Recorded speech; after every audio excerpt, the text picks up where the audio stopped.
evening. As you can tell, it's a wonderful, beautiful event space. They made a lot of changes to it since the last time we had a State of the City address in here, and made it more open and just so much more enjoyable, and really appreciate that we've got this great space here to use. So if you see the owners, give them a big thank you, as well as thanking the staff. I'm Jennifer Rosenberg. I'm the Executive Director of the Ferndale Area Chamber of Commerce.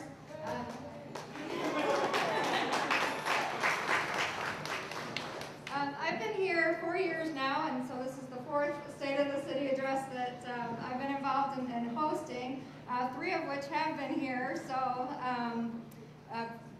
prior when it was Via Nova, and now we're back here again at Local Kitchen and Bar.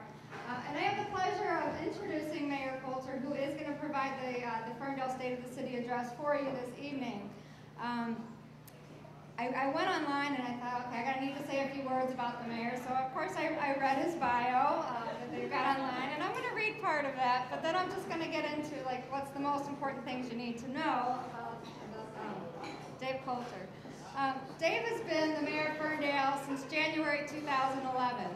Prior to that, he represented Ferndale, Hazel Park, and Royal Oak as Oakland County Commissioner for 4 terms, where he also served as the Democratic leader. So that's the quick bio. The other important things that you need to know about Mayor Coulter is that he's done a lot of other amazing things for the city of Ferndale beyond just what he does for government. He's also a Spartan. Yeah. That's most important. He worked in public affairs for 13 years, and he was even once a public school teacher, which I did not know. And I'm sure that comes in handy in running a city, dealing with so many different personalities. Last year, during his 2012 State of the City address, Mayor Coulter stated that he wanted to make Ferndale the easiest place to open and run a business. To that end, the mayor started the Mayor's Business Council and has done a wonderful job in opening up a direct line of communication from the business community to the mayor, to city council, and to several department heads within the city. Under his leadership, our relationships with the city, the chamber, and business community are strong. Time after time, this city has shown that they are listening to us and are responsive to the business community's needs. And for that, we say thank you. It is an absolute pleasure, as the chamber executive, to work with Mayor Coulter, City Council, April Lynch, the city manager, and all the department heads. And we really appreciate all the collaboration and the partnerships that we have. Someone once told me that a good leader guides people along the path toward change. They don't drag them there kicking and screaming. Mayor Coulter has most definitely led Ferndale toward positive change. And so it's my pleasure and honor to introduce to you this evening our Mayor of Ferndale, David Coulter.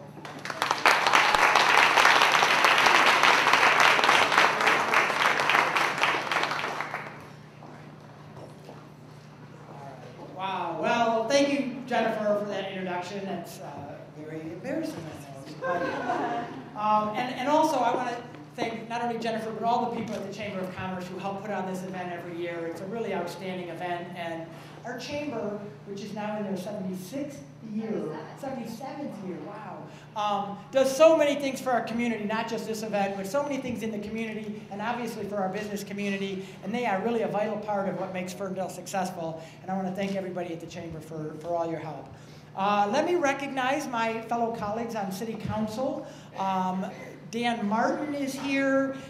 There's Dan, Melanie Piana, Mike Lennon, and Scott Galloway are my cohorts up on City Council. And I got to tell you, it's not easy to put 5 opinionated politicians at one table and get real results.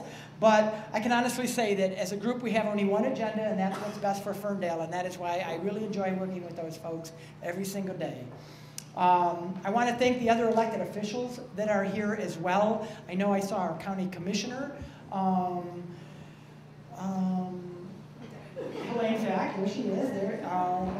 And I know there's representatives of Congressman Levin's office here. I know Gary Meyer is here from the school. So thanks everybody for coming out tonight. And finally, a big thank you to all the city staff who are here tonight. You know, I have to confess, it's really easy to look good when you have smart, intelligent people working for you. And we have a really good staff, and their willingness to be here after hours is just a sign of their commitment and what they do in this community.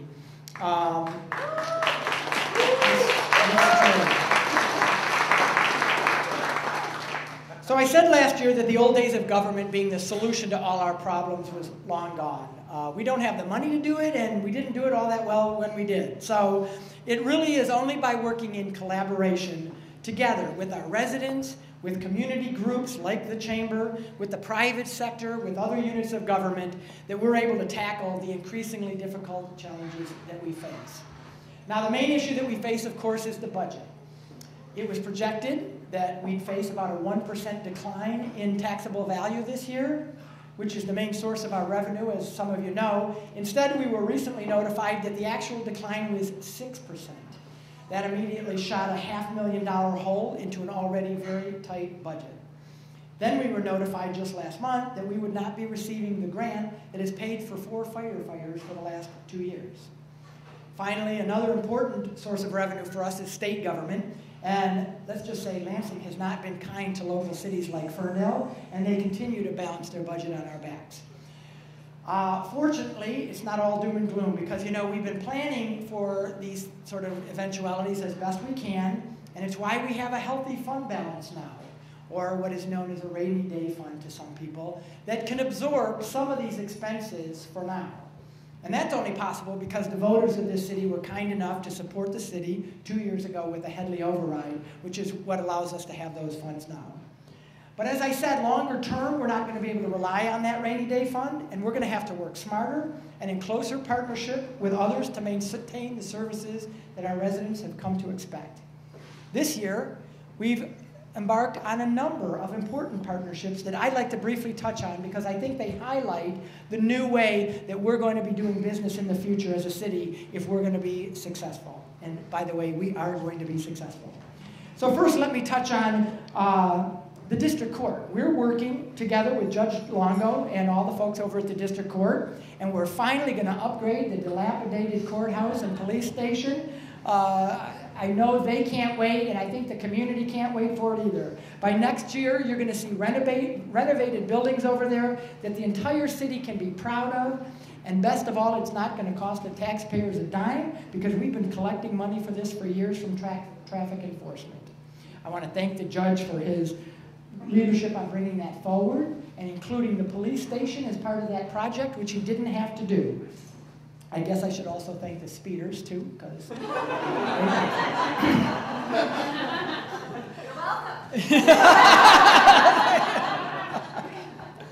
Also, we were already ready to fix the underground utilities and repave West 9 Mile from Livernois to Pinecrest. But thanks to a partnership with the Michigan Department of Transportation and our DDA, we were also able to secure a grant funding that's going to add important streetscaping and other improvements to that stretch of 9 Mile Road too. When these projects are completed later this year, this stretch of West 9 Mile Road will look and feel like the rest of downtown, and hopefully attract the same kind of economic development too. Another MDOT grant we received is going to help us reconfigure Livernois north of 8 Mile Road. We're going to reduce the traffic lanes. We're going to add much needed on-street parking and crosswalks. We're going to improve non-motorized options. Melanie, I'm looking at you for that. All with the goal of bringing this corridor to life. Shops and studios that complement the progress that's already going on Livernois south of 8 Mile in Detroit.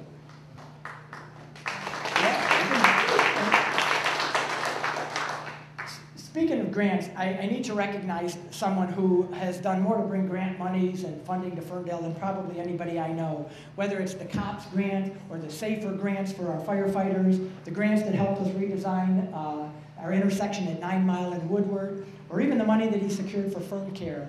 Congressman Sandy Levin has literally helped change the face of Ferndale, and we very much appreciate the partner that we have at the federal level as well.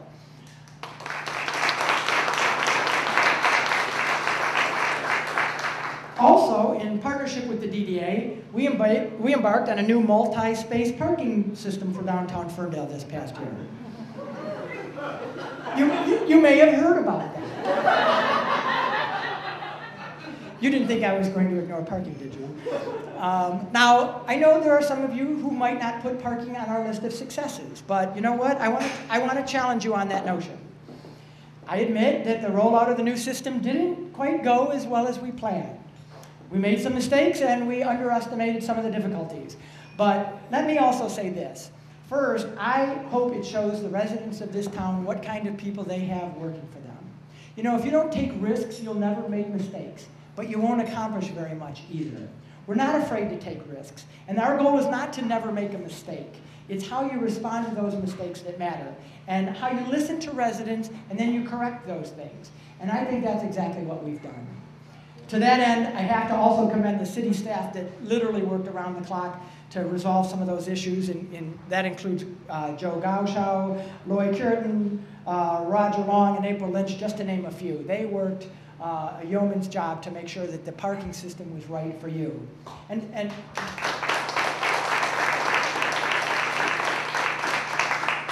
second, even though some folks are still getting used to the change, and I know you are, we now have a better system that will meet the changing needs of our downtown and help generate the future revenue to increase parking, which we desperately need. So I want you to know we heard your concerns, and I truly value the feedback that we got from you, the good and the bad feedback, because it all made that system that much better.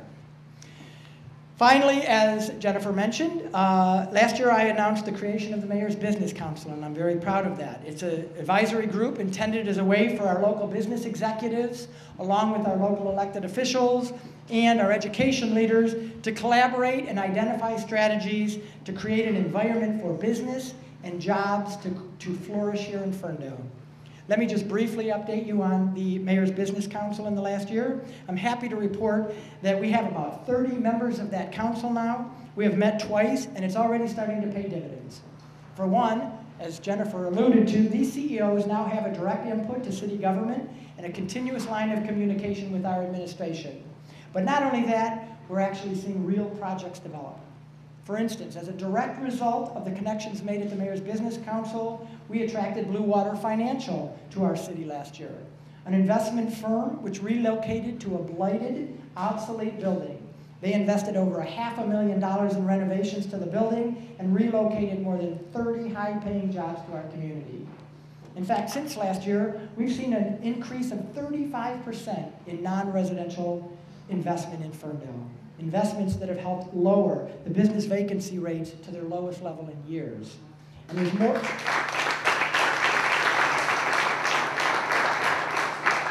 And there's more projects in the pipeline, so stay tuned.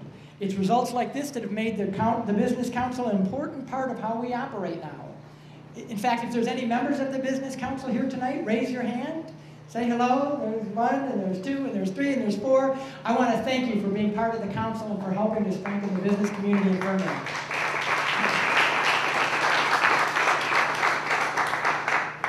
So a lot of last year's address was focused on how we're making Ferndale a friendlier place to do business of all kinds. Attracting businesses and the jobs and revenue they bring is critical to growing our tax base, supporting our services, and attracting new residents and visitors to our city. But tonight, I would like to focus our attention on another important aspect of creating a healthy Ferndale. As I've said, our business sector is on the rebound, but they're only part of what makes Ferndale strong.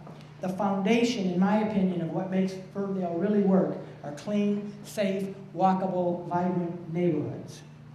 And recently, our foundation has shown some cracks. A difficult housing market has meant more foreclosures and vacant homes in our city.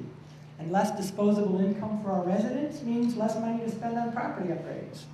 As I've mentioned, it also means less money that the city has to invest in these things too. We've done the best we can, but you know what? We have to do better. So tonight I want to talk about two ways that I think we can. Before I do that, however, I want to mention one area of this foundation where I think we're doing exceptionally well. Providing residents with a safe community will always be our #1 priority. It's one reason public safety including our police and fire departments, remains by far the largest item in our budget. And I think most residents would agree we get a really good deal for our value.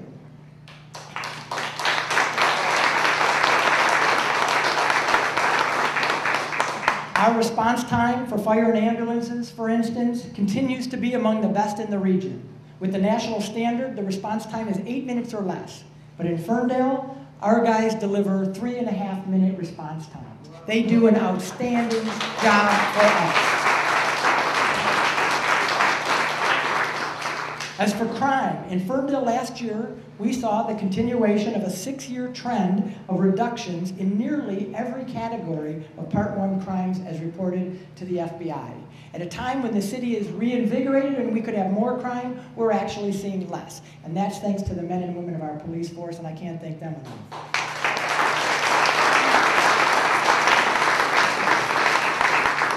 And our partnership with the Ferndale Public Schools has both kept our schools safer and brought in additional revenue to the city, too. So that's another great partnership, and I'd like to thank the public schools for working with our police department as well.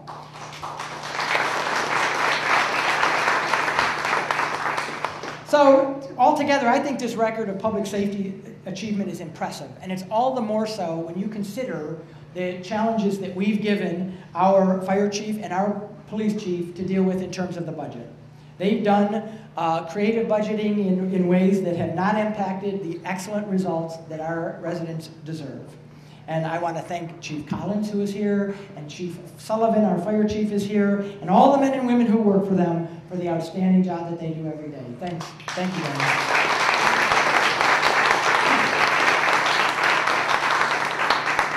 And since we're in budget season, I want you to know, and I think I speak for the entire council when I say that we're going to continue to work with them to do whatever we can to keep staffing levels up and reduce the impact of any future business budget cuts. Okay, so in other areas that touch our neighborhoods, however, we have been not as successful lately. The appearance of some of our neighborhoods is not what it could be, and code violations and complaints to the city about these things are increasing. And make no mistake about it, appearance in this case is really important. Why? Well, because a clean neighborhood creates a perception of safety, and it helps keep our housing values up too. To that end, by the way, I'd like to recognize Matt Nowanchek, a resident who took it upon himself to organize a citywide cleanup last year, clean the Ferndale up. There's Matt. Wave your hand, Matt. I think I butchered your last name, but Matt. And he's doing it again next month, so if you want to volunteer, I think go see Matt, because he'd love to have you help. We had over 100 volunteers cleaning up Ferndale last year, and I have to say, that it's that kind of community spirit that makes me so proud to live here. So thank you, Matt, and everybody that had a hand in that. So how can the city help? Let me talk about code enforcement for a minute. Now, I realize this isn't the most sexy topic in the world, but I'm actually kind of excited about it tonight. Because I believe that we have an opportunity to change the way that we do this business to get even better results for our neighborhoods. Today's system of code enforcement sort of goes like this. The inspectors randomly drive around town looking for visible signs of blight, or they react to complaints from residents. It's working okay, but it's haphazard and it's reactive, and it makes follow-up on complaints difficult, and I think it makes the results we achieve less than ideal. So tonight I'm announcing that I will be asking council to approve a new proactive program that will concentrate code enforcement efforts one neighborhood at a time, working with every home in that neighborhood to educate, notify, and then follow up with those residents to make sure that we get visibly better results in those neighborhoods. Now this new program, which I've dubbed Ferndale Clean Sweep, because I'm not more creative than that, it's designed after a similar program in Warren, Michigan that's getting some great results. But it's not just code enforcement, it's making sure that all of our departments are working together to touch our neighborhoods. And so all of our departments will be asked to work together to achieve maximum impact to improve our neighborhoods. So, for instance, once a neighborhood has been identified for a Ferndale Clean Sweep, they'll get lots of attention from the city for up to 30 days. In fact, even before the Ferndale Clean Sweep starts, we'll use various communication channels to let everyone know, at least a week in advance, that we'll be in their neighborhood, giving them time to clean up their yards before the inspectors arrive. Now, during Ferndale Clean Sweep, we'll then go door to door and we'll make contact with every home in the area, letting them know about the program and the types of home maintenance and code enforcement issues we'll be looking for, as well as other information like rodent control, for instance. Some people will get written warnings, but everyone will get ample time to address any issues before citations are actually written. As we're canvassing a neighborhood, by the way, we'll also let the police department know about things like junk cars or unlicensed vehicles, or homes where suspicious activity may be occurring, for instance. We'll also be on the lookout for vacant homes and lots, and checking on commercial properties for blight violations to follow up with the appropriate departments. And we can have our DPW street cleaning trucks out there to really put the final touches on a neighborhood. Finally, at the end of that period, we'll have inspectors follow up at the end of that clean sweep period to issue warnings or violations as needed. Now, most issues should be easily corrected, so don't worry. But some, like repairing a house or garage, may take longer, and we'll instruct our inspectors to give homeowners ample time to take care of those. The bottom line to all of this is this.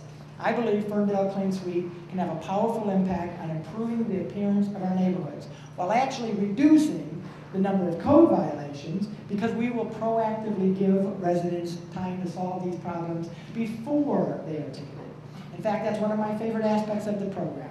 It focuses on working together in collaboration with our residents and the city departments and business owners, not simply writing citations and penalizing people. At the end of a Ferndale Clean Sweep period, we'll have an entire neighborhood that looks cleaner, neighborhoods where neighbors take greater pride in their blocks, and hopefully the housing values will be enhanced too. But by the end of 1 year, every neighborhood in this city and every home will have been touched by the program. Derek Delacourt, who is here somewhere, there's Derek in the back, a lot of you know him, he's our Director of Community and Economic Development. He and I will be providing counsel with more details soon on this new program, so look for more information on that soon. But there's another way that I think that we can help improve and build stronger neighborhoods that I believe can be just as powerful as the Ferndale Clean Sweep program. Because great neighborhoods don't just look good, they have something else too. Great neighborhoods have great local parks and places where people of all ages can gather and play and exercise or just take the dog out for a walk. And Ferndale is fortunate to be home to 15 excellent neighborhood parks and recreation centers covering almost 90 acres of land. And while they truly are jewels in our city, recently they've looked more like unpolished jewels than the great gathering places that they could be. That's partly because, thanks to the tough economy, since 2008, no department in City Hall has taken a bigger budget cut by percentage of their budget than the Recreation Department.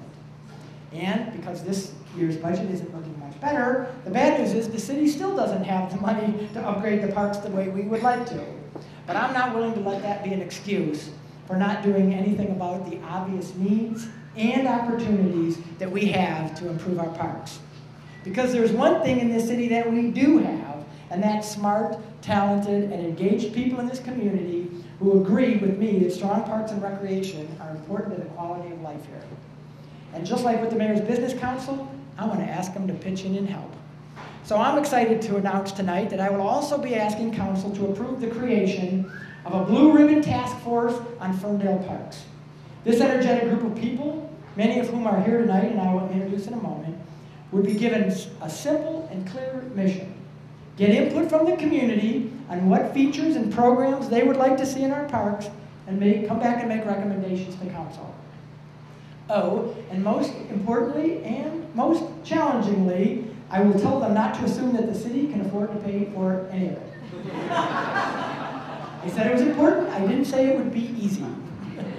But I also know there's other sources of funding, okay? For example, grants or public-private partnerships, corporate support that could be used to pay for some of these ideas. And I'm going to ask them to explore it. The other thing this group is going to hear is that I'm impatient. I don't want a 1-year study and a 5-year plan for upgrades. So I'm going to ask them to finish their work by the end of this year so that Council can approve the ideas and and we can begin to implement them by next spring. Yes, now the city's going to do what it can, of course, and this year we've already directed the DPW and the Recreation Department to get the parks ready for a makeover. What I mean by this is this. We've instructed them to spend the summer painting, fixing broken things, trimming trees, removing unsafe structures, and generally sprucing up what we have to make it more attractive and safer for our residents, and to get them ready for some future improvements. This new Blue Ribbon Task Force, if approved by Council, will be managed by Lloyd Puritan, our Director of Public Works, and Jill Manchik, our Director of Recreation. But really, it couldn't happen without the participation of a talented and great group of volunteers, and I'd like to introduce them now. They are Jack Aronson, owner of Garden Fresh Gourmet, Brett Talander, the Executive Director of the Boys and Girls Club of South Oakland County, Sean Butler, the Assistant Ferndale High School Principal and Athletic Director, Jeannie Davis, President of the Ferndale Seniors Group and a member of our Ferndale Parks and Rec Committee, Kristen Spiller, the Recreation Director for the City of Oak Park, Greg Paulica, the past President of the Ferndale Community Foundation, and Scott Helmer, Managing Director of Corporate Finance and Real Estate for Comerica Bank. Raise your hands if you folks, you have a difficult job.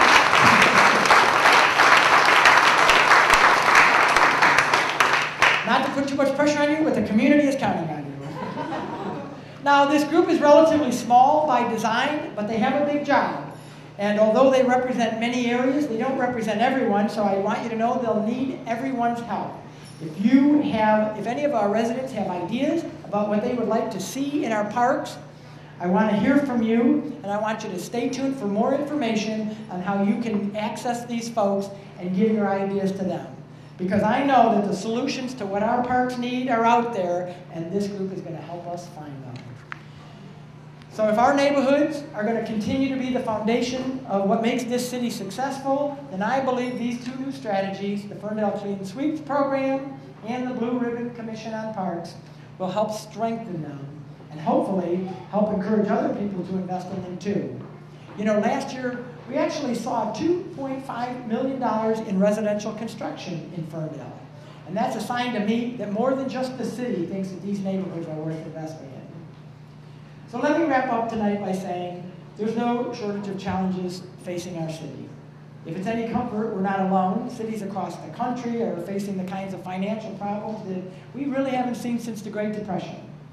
And even though the current recovery has been slow to help Ferndale, I hope you've heard one thing tonight, and that's that we're not simply waiting around for better times to come. We're reinventing the way we deliver services, we're partnering to make smart investments where we can, and we're budgeting as conservatively as possible, all to make sure that Ferndale not only survives today, but thrives in the year ahead. You know, we do have one secret weapon, however, in Ferndale that other cities don't have, and at the risk of embarrassing her, I want to make sure that you all know that our talented staff is led by a savvy and highly skilled city manager, April Lynch. Raise your hand if you...